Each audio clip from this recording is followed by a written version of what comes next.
Hi, welcome to Rekha tips channel. இன்னைக்கு குதிரைவாலி அரிசி வச்சு பொங்கல் தான் பண்ண போகிறோம். அதுக்கு தேவையான பொருட்கள் குதிரைவாலி அரிசி எடுத்து வச்சுருக்கேன், சிறுபருப்பு கொஞ்சம் எடுத்து வச்சுருக்கேன். எப்படி செய்யறதுன்னு பார்க்கலாம். என்னுடைய சேனலை நீங்கள் ஃபஸ்ட் டைம் பார்க்குறீங்கன்னா ப்ளீஸ் சப்ஸ்கிரைப் பண்ணிவிடுங்க. பற்ற வச்சுக்கலாம், தண்ணி ஊற்றிக்கலாம்.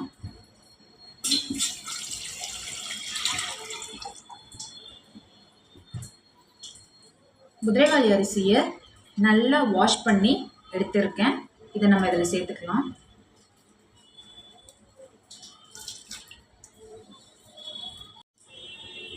சிறுபருப்பையும் நல்லா வாஷ் பண்ணியாச்சு, இதையும் இதில் சேர்த்துக்கலாம்.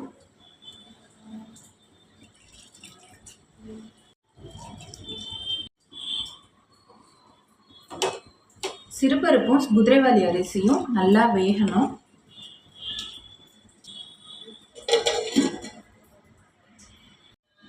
வெந்தடிச்சான்னு பார்க்கலாம்.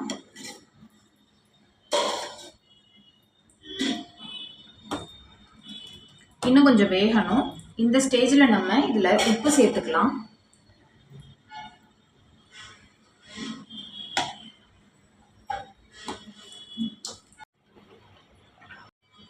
பொங்கல் ரெடி ஆயிடுச்சான்னு பார்க்கலாம். நல்லா வெந்துடுச்சு. இப்போ இதுக்கு நம்ம தாளிப்பு ரெடி பண்ணிக்கலாம். ஸ்டவ் ஆஃப் பண்ணிக்கலாம். இப்போ பொங்கலை தாளிச்சுக்கலாம். நான் இதில் பட்டர் சேர்க்க போகிறேன். இதில் கொஞ்சம் கடுகு போட்டுக்கலாம்.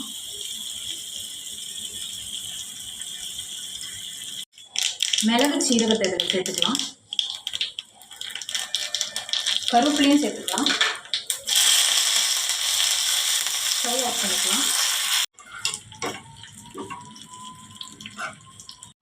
இந்த தாளிப்பை இப்போ நம்ம பொங்கலில் சேர்த்துக்கலாம்.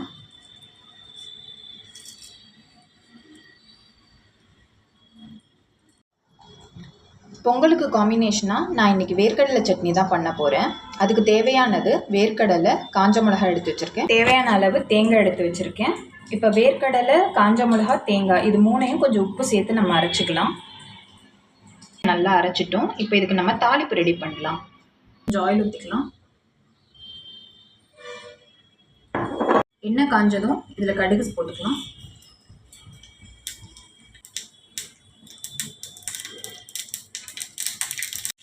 இதில் கருவேப்பிலை சேர்த்துக்கலாம்.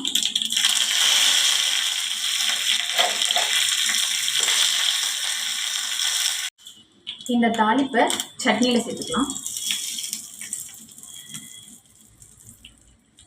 வேர்க்கடலை சட்னி ரெடி ஆயிடுச்சு. குதிரைவாலி அரிசியில் செஞ்ச பொங்கல் ரெடி ஆகிடுச்சு. அதுக்கு காம்பினேஷனாக வேர்க்கடலை சட்னியும் செஞ்சுருக்கோம்.